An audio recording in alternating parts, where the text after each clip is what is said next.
Hello friends, समान zero YouTube channel पर आप सभी का स्वागत करता हूं।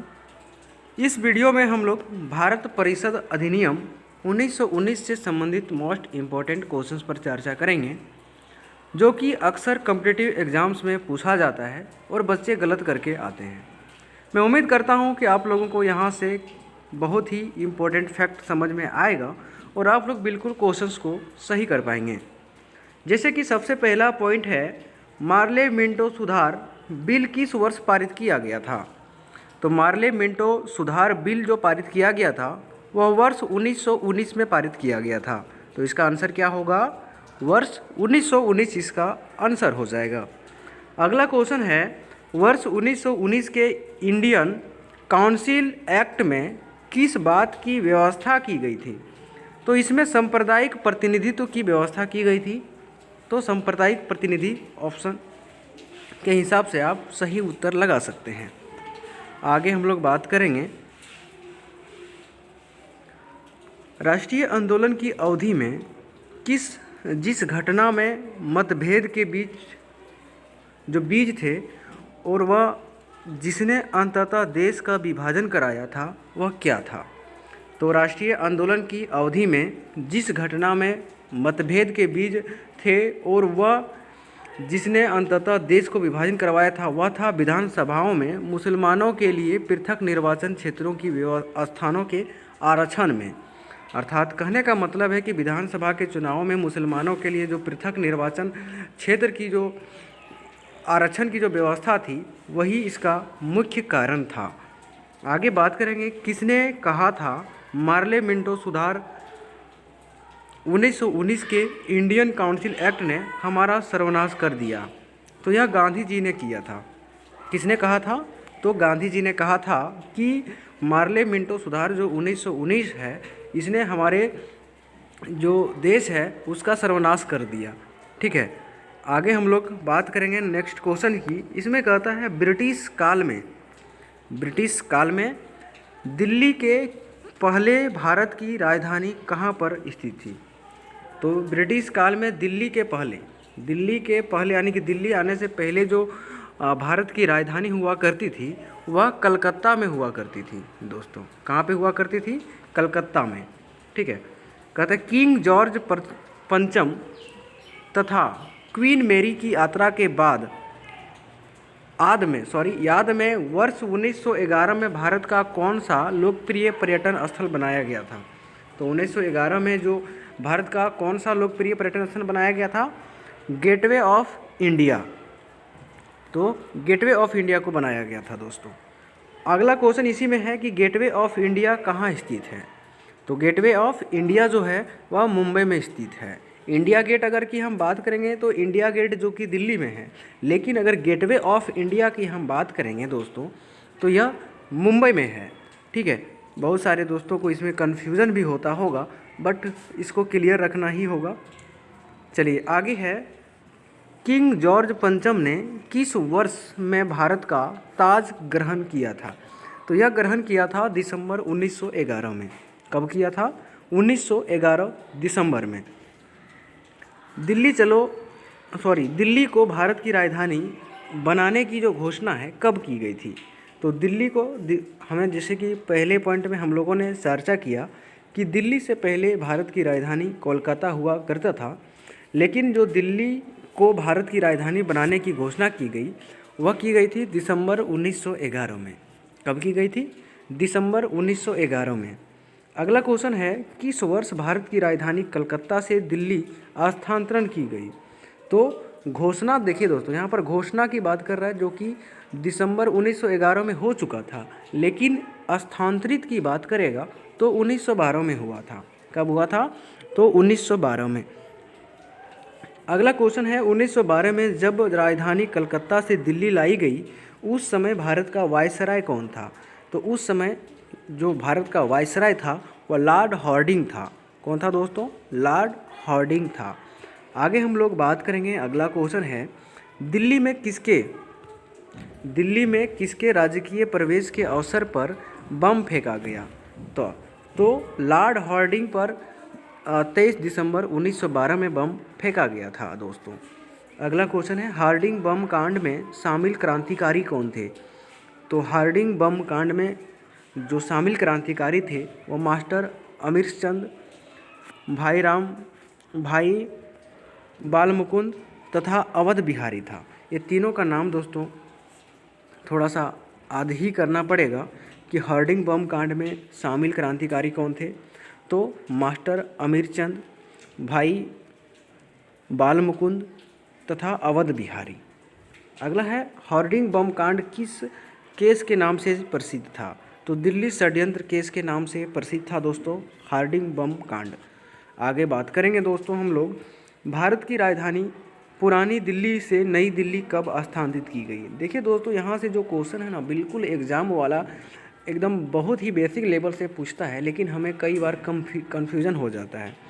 यहाँ कहता है कि राजधानी तो पहले क्या थी, कोलकाता थी, दिल्ली लाई गई और दिल्ली में कहाँ लाई गई, तो पुरानी दिल्ली लाई गई। पुरानी दिल्ली से नई दिल्ली जो है कब लाया गया, उसको स्थानांतरित कब किया गया, तो 13 फरवरी 1931 लॉर्ड इरविन के शासनकाल में इसको जो है परिवर्तित किया गया था दोस्तों। तो 13 फरवरी 1931 लॉर्ड इरविन के कार्यकाल में। यहाँ तक ठीक है। अगला क्वेश्चन पर चर्चा करेंगे। बिहार में अलग प्रांत के लिए आंदोलन हुए, जिसके परिणाम स्वरूप वर्ष 1911 में बिहार एवं उड़ीसा के नए प्रांत का निर्माण हुआ। किसके नेतृत्व में किया गया था।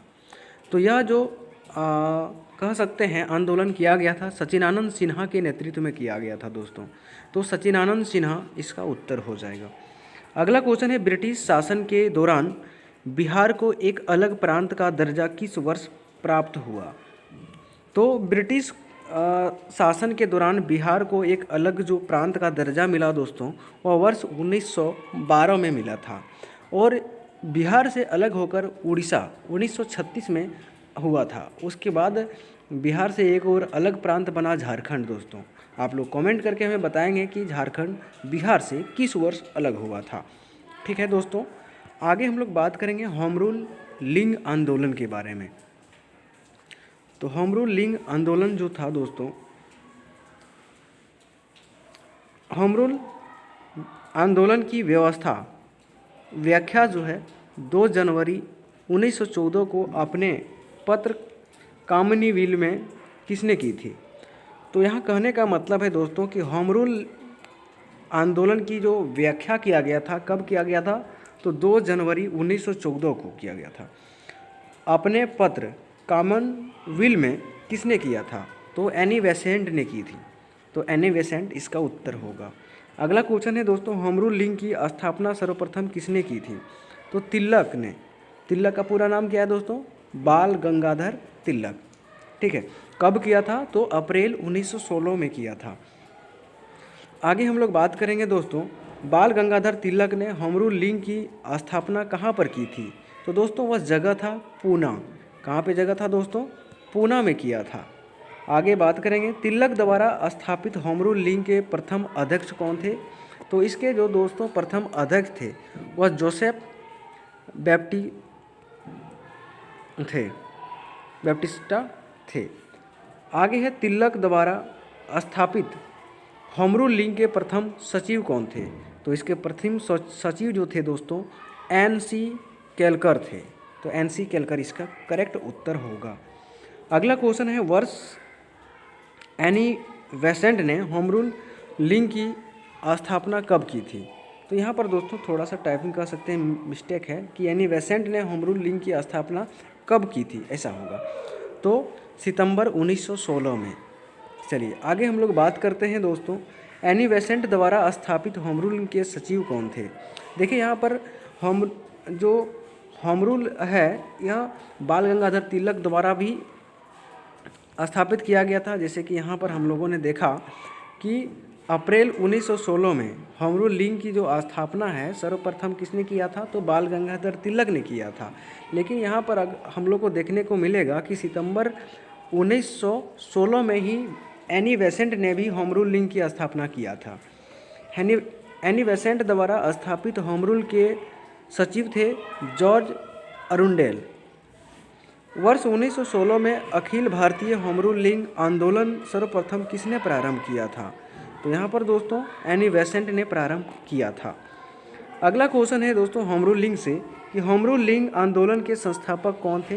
तो एनी बेसेंट थे। अगला क्वेश्चन है वर्ष 1915-16 में किन दो नेताओं द्वारा होम रूलिंग आरंभ किया गया था? तो बाल गंगाधर तिलक और एनी बेसेंट के द्वारा दोस्तों 1915-16 में होम रूलिंग का प्रारंभ किया गया था, शुरुआत किया गया था। आगे क्वेश्चन है 1915-16 में स्थापित होम रूलिंग किसकी सहायता इकाई के रूप में काम करती थी? तो भारतीय राष्ट्रीय कांग्रेस की सहायता इकाई के रूप में जो है दोस्तों यह कार्य करता था। अगला क्वेश्चन है एनी बेसेंट द्वारा प्रारंभ किया गया स्वराज शासन आंदोलन का लक्ष्य क्या था? तो इसका लक्ष्य था दोस्तों भारत के लिए स्वशासन प्राप्त कराना। वर्ष 20वीं शताब्दी के प्रारंभ में किस महिला ने भारतीय राजनीतिक आंदोलन में भाग लेकर सर्वाधिक अनुप्राणित किया था? तो एनी बेसेंट ने की थी। बम्बई मिल हैंड्स एसोसिएशन की स्थापना किसने की थी? तो बम्बई मिल हैंड्स एसोसिएशन की स्थापना एन.एम. लोखंडे द्वारा 1890 ईस्वी में की गई थी दोस्तों। किसने रूसी क्रांति जो कि 1917 ईस्वी के अभिनंदन में कविता लिखी थी? तो सुब्रमण्यम भारतीय ने लिखा था। ब्रिटिश भारत में मजदूर आंदोलन संगठित करने में कौन अग्रणीय थे?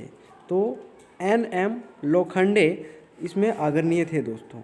अगला क्वेश्चन है भारत का प्रथम आधुनिक मजदूर संघ संगठन कौन था?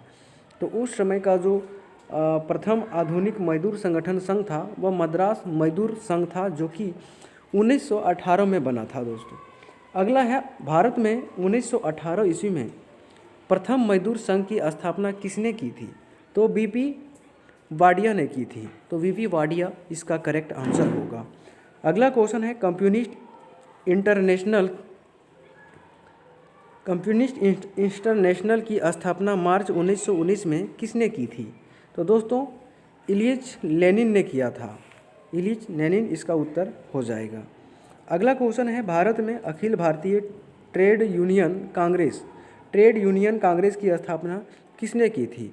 तो दोस्तों इसका जो स्थापना है एन.एम. जोशी ने किया था। तो एन.एम. जोशी इसका करेक्ट आंसर होगा। अगला क्वेश्चन है किस संगठन की स्थापना एन.एम. जोशी ने की थी? तो अखिल भारतीय ट्रेड यूनियन कांग्रेस की जो स्थापना है वह एन.एम. जोशी ने की थी दोस्तों। अगला क्वेश्चन है बम्बई में अखिल भारतीय व्यापार संघ कांग्रेस की स्थापना कब हुई थी? तो 31 अक्टूबर 1920 में को हुई थी दोस्तों। अगला क्वेश्चन है वर्ष 1920 में आयोजित all India trade union Congress के उद्घाटन की अध्यक्षता किसने की थी? तो लाला लाजपत राय ने की थी दोस्तों, जिसे पंजाब केसरी के नाम से भी जाना जाता है। तो दोस्तों आप लोगों को पता होगा कि साइमन कमीशन विरोध के दौरान लाला लाजपत राय को लाठी से प्रहार किया जाता है, जिसके बाद इसकी मृत्यु हो जाती है। भारत में मजदूर संघ आंदोलन से कौन जुड़े थे? तो बीपी वाडिया और एन.एम. जोशी जो है भारत में मजदूर संघ आंदोलन से जुड़े हुए थे। अगला क्वेश्चन है अखिल भारतीय व्यापार संघ कांग्रेस का प्रथम महामंत्री कौन था? तो दीवान चमन लाल था। दीवान चमन लाल इसका करेक्ट आंसर हो जाएगा। अगला क्वेश्चन है एम.एन. राय की उत्प्रवासी साम्यवादी पत्रिका कौन सी थी? तो इसकी पत्रिका थी बेगार्ड दोस्तों, बेगार्ड। अगला है मुजफ्फर अहमद, S.A. डांगे, शौकत उस्मानी तथा नलिनी गुप्ता किस षड्यंत्र के लिए कैद किए गए थे? तो कानपुर बोल्शेविक षड्यंत्र केस में इस सभी को जो है वह कैद किया गया था दोस्तों। अगला क्वेश्चन है भारतीय साम्यवाद का प्रवर्तक कौन था? तो भारतीय साम्यवाद का प्रवर्तक M.N. राय था। अगला क्वेश्चन है कानपुर में 1920 ईस्वी में स्थापित कम्युनिस्ट पार्टी ऑफ इंडिया का अधिवेशन किसकी अध्यक्षता में संपन्न हुआ था? तो यह संपन्न हुआ था सिकार वैल्यू चेट्टी के अध्यक्षता में। अगला क्वेश्चन है कम्युनिस्ट इंटरनेशनल का सदस्य बनने वाला पहला भारतीय कौन था? तो M.N. राय था दोस्तों। अगला क्वेश्चन है ताशकंद में 17 अक्टूबर 1920 को भारतीय कम्युनिस्ट पार्टी की स्थापना किसने की थी? तो M.N.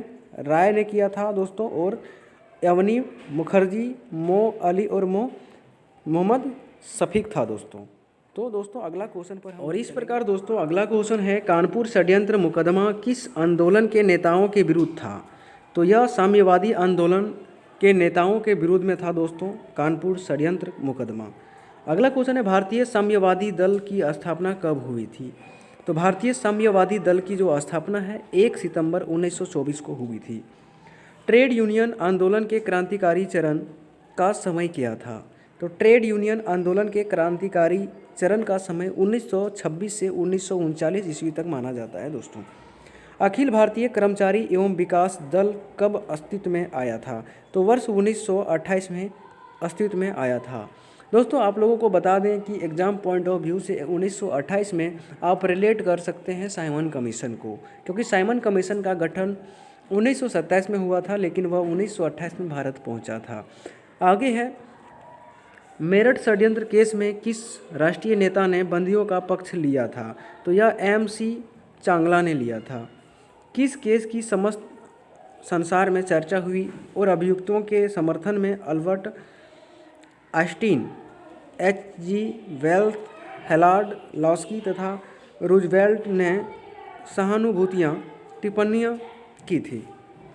तो यह मेरठ षड्यंत्र मुकदमा में किया था दोस्तों, जो कि 1929 से 33 तक चला था। अगला है, वर्ष 1929 में नागपुर में आयोजित all India trade union Congress के अध्यक्ष कौन थे? तो पंडित जवाहरलाल नेहरू थे दोस्तों। इसका अगला क्वेश्चन पर हम लोग चर्चा करेंगे, सन 1929 में ऑल इंडियन कांग्रेस में क्यों विभाजन हुआ, जिसमें N.M. जोशी के भारतीय ट्रेड यूनियन फेडरेशन बनने की आवश्यकता पड़ी थी दोस्तों। तो संगठन को अंतर्राष्ट्रीय साम्यवादी आंदोलन से संयुक्त कराने पर मतभेद हो गया था, जिसके कारण से जो है इसमें विभाजन पड़ गया था दोस्तों। अगला क्वेश्चन है, सोमेंद्रनाथ टैगोर द्वारा स्थापित दल का नाम क्या था? तो क्रांतिकारी साम्यवादी दल इसका नाम था। अगला क्वेश्चन है, क्रांतिकारी साम्यवादी दल की स्थापना कब की गई थी? तो वर्ष 1934 में इसकी स्थापना की गई थी। वर्ष 1936 में इंडिपेंडेंट लेबर पार्टी की नींव किसने रखी थी? तो B.R. अम्बेडकर, यानी कि भीमराव अम्बेडकर जी ने 1936 में इंडिपेंडेंट लेबर पार्टी की जो नींव रखी थी, स्थापना की थी दोस्तों। अगला क्वेश्चन है, वर्ष 1938 में पारित ट्रेड डिस्प्यूटस एक्ट का संबंध मुख्य रूप से किससे संबंधित था दोस्तों? तो हड़तालों पर रोक से संबंधित था।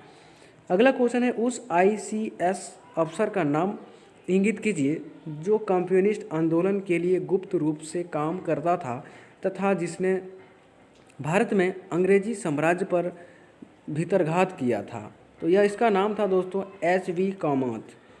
वामपंथी आंदोलन से कौन संबंध थे? तो वामपंथी आंदोलन से P.C. जोशी, M.N. राय, मुजफ्फर अहमद संबंधित थे। तो ये तीनों का नाम दोस्तों याद रखना है।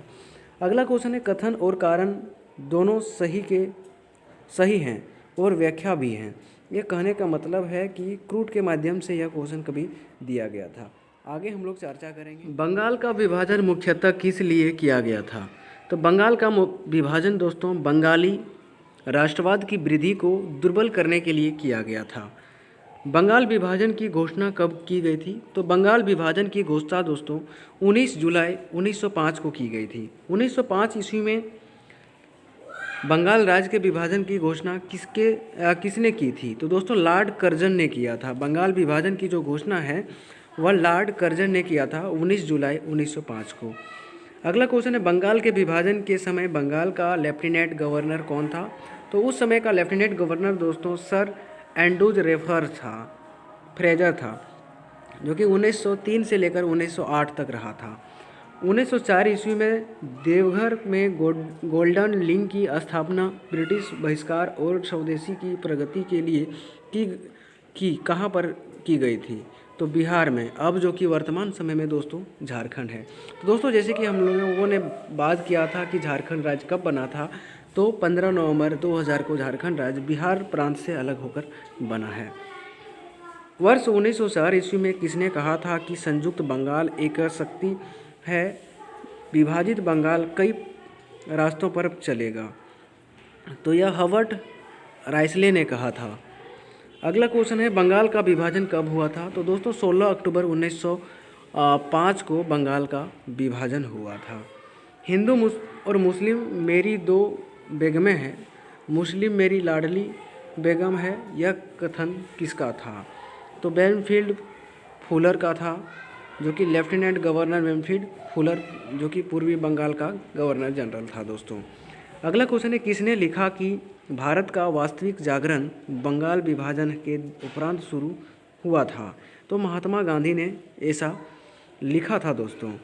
भारत में स्वदेशी आंदोलन किस दौरान शुरू हुआ? तो बंगाल विभाजन के दौरान दोस्तों स्वदेशी आंदोलन की शुरुआत हुई थी। अगला क्वेश्चन है स्वदेशी आंदोलन का संबंध किससे है? तो 1905 में बंगाल विभाजन से स्वदेशी आंदोलन का जो संबंध है। बंग भंग विरोधी आंदोलन का प्रारंभ किस तिथि से हुआ था? तो बंग भंग विरोधी आंदोलन का जो शुरुआत हुआ था 7 अगस्त 1905 से हुआ था। बंगाल में ब्रिटेन की वस्तुओं के बहिष्कार का सुझाव सर्वप्रथम किसने दिया था? तो कृष्णा कुमार मिश्र ने दिया था। आगे हम लोग बात करेंगे स्वदेशी और बहिष्कार पहली बार किस चट्टान के दौरान किस घटना के दौरान संघर्ष की विधि के रूप में अपनाए गए? तो बंगाल विभाजन के विरुद्ध आंदोलन में अपनाए गए थे दोस्तों। अगला क्वेश्चन है बंगाल विभाजन के प्रत्याघात के रूप में कौन सा आंदोलन शुरू हुआ था? तो स्वदेशी आंदोलन शुरू हुआ था। स्वदेशी आंदोलन के प्रारंभ का तात्कालिक कारण क्या था? तो लॉर्ड कर्जन द्वारा किया गया बंगाल विभाजन था, जिसके कारण स्वदेशी आंदोलन की शुरुआत हुई थी। अगला क्वेश्चन है ब्रिटिश वस्तुओं के बहिष्कार को राष्ट्रीय नीति के रूप में कब अपनाया गया था? तो 1905 में अपनाया गया था दोस्तों, बंगाल विभाजन के समय। किसने बंगाल के विभाजन 1905 के विरोध में हुए आंदोलन का नेतृत्व किया था? तो सुरेंद्रनाथ बनर्जी ने किया था दोस्तों। अगला क्वेश्चन है बंगाल विभाजन के दिन को राखी दिवस के रूप में मनाने का आह्वान किसने किया था? तो रविंद्रनाथ टैगोर जी ने ऐसा जो है घोषणा किया था।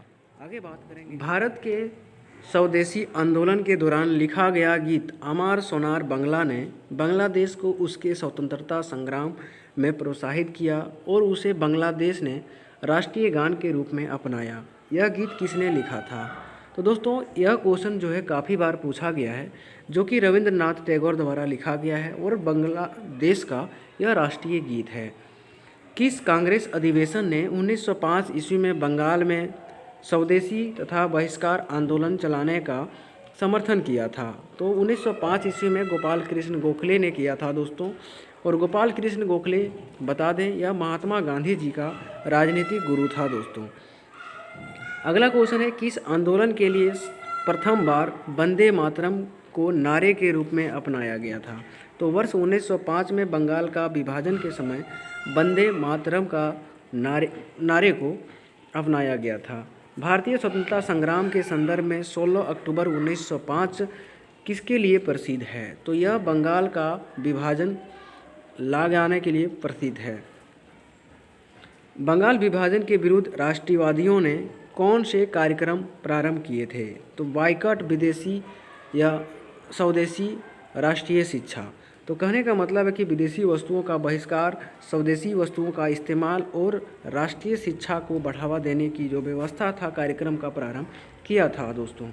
अगला क्वेश्चन है किसने स्वदेशी आंदोलन का नेतृत्व दिल्ली में किया था? तो सैयद हैदर रज्जा ने इसका आंदोलन दिल्ली में किया था। अगला क्वेश्चन है मद्रास में स्वदेशी आंदोलन का नेतृत्व किसने किया था? तो मद्रास में स्वदेशी आंदोलन का नेतृत्व दिगंबरम पिल्ले ने किया था। ब्रिटिश पत्रकार H.W. नोबिन्स किस आंदोलन से जुड़े थे? तो यह स्वदेशी आंदोलन से जुड़े हुए थे। कौन सा वर्ष 1905 के स्वदेशी आंदोलन से मुख्यतः अप्रभावित रहा? तो कृषक और मुसलमान वर्ग इस जो आंदोलन से अप्रभावित रहा था दोस्तों, इस पर ज़्यादा कोई असर नहीं देखने को मिला था। कौन स्वदेशी आंदोलन का आलोचक था एवं पूर्व तथा पश्चात के मध्य एक बेहतर समन्वय का समर्थक था? तो R.N. टैगोर था। कौन एक विदेशी के समर्थक थे? तो कौन एक विदेशी के समर्थक, कौन एक स्वदेशी के समर्थक थे, यहाँ पे विदेशी नहीं होगा, स्वदेशी के समर्थक थे तो अरविंद घोष। वह इतिहासकार कौन था जिसके द्वारा अरविंद घोष ने कहा था कि उसने बहिष्कार आंदोलन के लिए प्रजा के मन को बनाया था? तो रमेश चंद्र दत्त था। स्वदेशी आंदोलन में एक विशिष्ट भूमिका निभाने वाले कौन थे? तो बंगाल के छात्र थे। 1905 ईस्वी में लॉर्ड कर्जन द्वारा किया गया बंगाल का विभाजन कब तक बना रहा? तो सम्राट जॉर्ज पंचम द्वारा दिल्ली में वर्ष 1911 ईस्वी के शाही दरबार में कर्जन के अधिनियम को निराकृत किए जाने तक। भारतीयों के विरोध के कारण बंगाल को फिर से कब एकीकृत किया गया? तो वर्ष 1911 में।